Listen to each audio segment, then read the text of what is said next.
کچھ کہانیاں ایسی ہوتی ہیں جو تاریخ کا رخ موڑ دیتی ہیں۔ آئیے آج ایک ایسی ہی کہانی کو سمجھتے ہیں پیغمبر اسلام حضرت محمد صلی اللہ علیہ وآلہ وسلم کے ابتدائی سالوں کی۔ یہ صرف ایک تاریخی داستان نہیں بلکہ ایک ایسی شخصیت کی تشکیل کی کہانی ہے جس نے اربوں انسانوں کی زندگیوں پر گہرا اثر ڈالا ہے۔ ذرا تصور کیجئے سن 570 عیسوی کا عرب۔ یہ ایک ایسا سال تھا جہاں بحران اور معجزے ایک ساتھ رونما ہو رہے تھے۔ یہ ایک ایسے دور کا آغاز تھا جو دنیا کو ہمیشہ کے لیے بدلنے والا تھا۔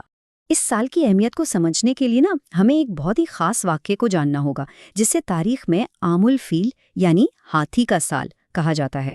اسی سال ابرہہ نامی ایک طاقتور بادشاہ نے ایک بہت بڑا لشکر تیار کیا اور سیدھا مکہ شہر کا رخ کیا، اور اس کے ارادے بالکل بھی نیک نہیں تھے، جس سے پورا شہر خطرے میں پڑ گیا تھا۔ اس لشکر کا مقصد صرف اور صرف ایک تھا، کعبہ کو تباہ کرنا، جو اس وقت بھی عربوں کے لیے انتہائی مقدس مقام اور ان کی عبادت کا مرکز تھا۔ اس فوج کی سب سے بڑی طاقت اور خوف کی علامت ایک بہت بڑا جنگی ہاتھی تھا۔ اسی کی وجہ سے اس سال کا نام ہی عام الفیل پڑ گیا۔ لوگوں کو یہی لگتا تھا کہ بھئی اس فوج کو تو اب کوئی نہیں روک سکتا، لیکن پھر جو ہوا وہ کسی معجزے سے کم نہیں تھا۔ جب مکہ کے لوگ بے بس نظر آ رہے تھے تو اچانک آسمان پر پرندوں کے جھنڈ نمودار ہوئے، جن کی چونچوں میں چھوٹی چھوٹی کنکریاں تھیں۔ انہوں نے ابرہہ کے لشکر پر ایسی سنگباری کی کہ اسے تہس نہس کر دیا، اور اس طرح کعبہ محفوظ رہا۔ تو اسی معجزاتی سال میں جہاں ایک طرف اللہ تعالیٰ نے اپنے گھر کی حفاظت کی، وہیں دوسری طرف انسانیت کے لیے اپنی سب سے بڑی رحمت بھیجی۔ جی ہاں، اسی سال پیغمبر آخر الزماں صلی اللہ علیہ وسلم کی ولادت ہوئی۔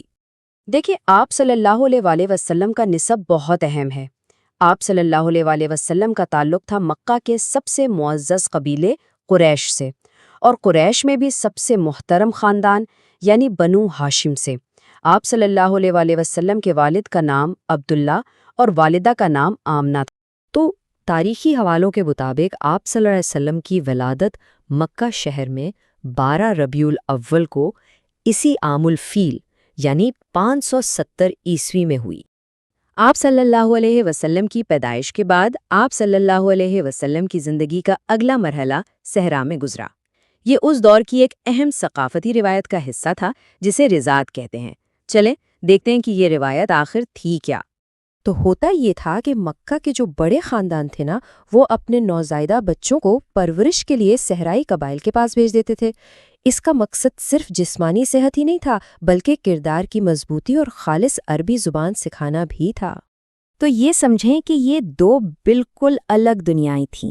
ایک طرف تھا مکہ جہاں شہری زندگی کی گہما گہمی تھی، اور دوسری طرف تھا صحرا کی کھلی فضا جہاں زبان میں خالص پن تھا، فطرت سے قربت تھی، اور مشکلات انسان کے کردار کو مضبوط بناتی تھیں۔ اور اسی صحرائی ماحول میں آپ صلی اللہ علیہ وسلم کی دیکھ بھال کی ذمہ داری ملی حضرت حلیمہ سعدیہ کو، جو آپ صلی اللہ علیہ وسلم کی رضاعی والدہ بنی۔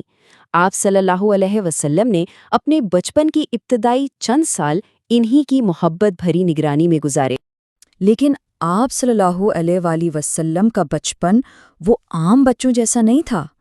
اس دوران کچھ ایسے واقعات بھی پیش آئے جو اس بات کی طرف اشارہ کر رہے تھے کہ یہ بچہ مستقبل میں ایک بہت بڑا مقام حاصل کرنے والا ہے۔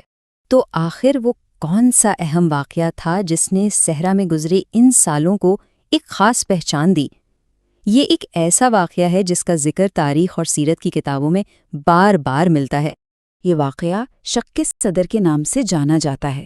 روایت کچھ یوں ہے کہ جب آپ صلی اللہ علیہ وسلم ابھی بچے ہی تھے اور کھیل رہے تھے تو 2 فرشتوں نے انسانی شکل میں آ کر آپ صلی اللہ علیہ وسلم کا سینہ مبارک چاک کیا۔ آپ صلی اللہ علیہ وسلم کے دل کو نکالا اور اسے پاک صاف کر کے واپس اپنی جگہ پر رکھ دیا۔ یہ واقعہ آپ صلی اللہ علیہ وسلم کی نبوت سے پہلے آپ صلی اللہ علیہ وسلم کی روحانی تیاری کی ایک بہت بڑی نشانی سمجھا جاتا ہے۔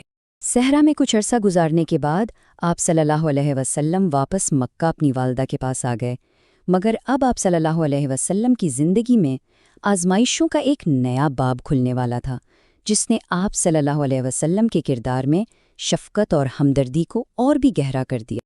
اور یہ سب بہت جلدی ہوا۔ سوچیں، تقریباً 4 سال کی عمر میں والدہ کے پاس واپس آئے، اور صرف 2 سال بعد 6 سال کی عمر میں والدہ کا سایہ بھی سر سے اٹھ گیا۔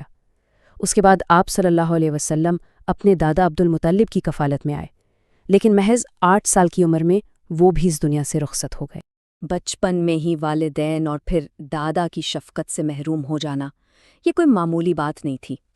تو یہاں ایک سوال اٹھتا ہے کہ کس طرح ایک یتیم بچے کی آزمائشیں اور مشکلات اس کے اندر وہ غیر معمولی ہمدردی، صبر اور قیادت کی صلاحیتیں پیدا کرتی ہیں جو بعد میں پوری انسانیت کے لیے رحمت بن گئی۔